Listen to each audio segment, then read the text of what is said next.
بسم اللہ الرحمن الرحیم۔ لیگل ایجوکیشن پوائنٹ میں Muhammad Usman advocate high court کی جانب سے تمام ناظرین کو میری طرف سے خوش آمدید۔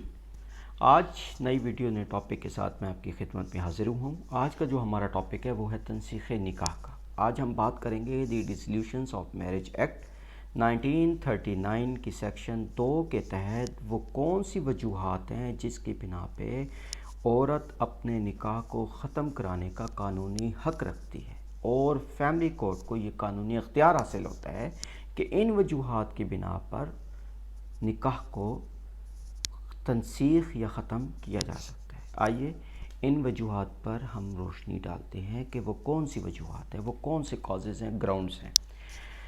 گراؤنڈ نمبر 1، ریزن نمبر 1، اگر خاوند عرصہ 4 سال سے لا علم ہو، اپنی بیوی، بچے اور اپنی فیملی خاندان کے رابطے میں نہ ہو 4 سال سے، یہ پہلی ریزن ہے۔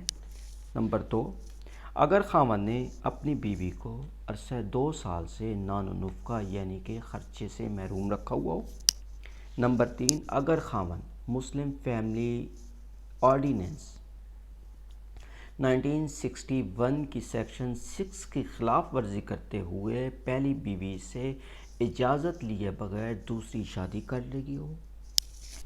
نمبر 4، اگر خاوند کو 7 سال یا اس سے زیادہ کی سزا عدالت نے سنا دی ہو۔ نمبر 5، اگر خاوند بغیر کسی جسٹیفیکیشن کے وجہ کے 3 سال سے اپنے ازدواجی تعلقات، اپنے ازدواجی فرائض کو پورا کرنے میں ناکام رہا ہو۔ نمبر 6، اگر خاوند بوقت شادی بھی نہ مرد تھا اور ابھی بھی شادی شدہ کی زندگی بھی اسی حالت میں گزار رہا ہو۔ نمبر 7، اگر خاوند عرصہ 2 سال سے پاگل پن کا شکار ہو یا کسی ایسی بیماری میں مبتلا ہو جس سے بیوی کو یہ خدشہ ہو کہ جنسی ملاپ کی صورت میں وہ ڈیزیز، وہ بیماری اس میں ٹرانسمٹ ہو سکتی ہے۔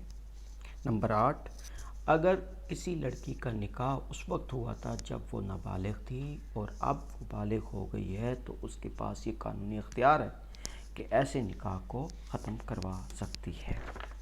نمبر 9، اگر کوئی خاوند اپنی بیوی پر زنا کے ایلیگیشن لگاتا ہے اور بیوی اس کو ریجیکٹ کرتی ہے اور وہ خاوند ایسے ایلیگیشن کو پروف کرنے میں ناکام رہا ہو، تب بیوی اپنے نکاح کو ختم کرانے کا قانونی اختیار رکھتی ہے۔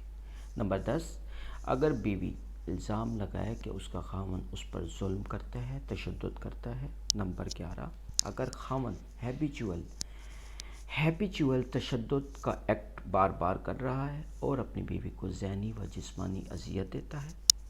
نمبر 12، اگر کوئی خاوند مختلف عورتوں کے ساتھ ناجائز تعلقات رکھتا ہے اور بدنام زندگی گزار رہا ہے۔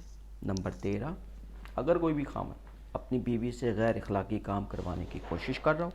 نمبر 14، اگر کوئی خاوند بیوی کو اس کی ذاتی پراپرٹی، جائیداد اور کسی بھی وراثت سے محروم رکھا ہوا ہو اور وہی ایسٹس، پراپرٹی اپنی تحویل میں رکھی ہوئی ہو۔ نمبر 15، بیوی کو مذہبی آزادی سے محروم رکھا جا رہا ہو۔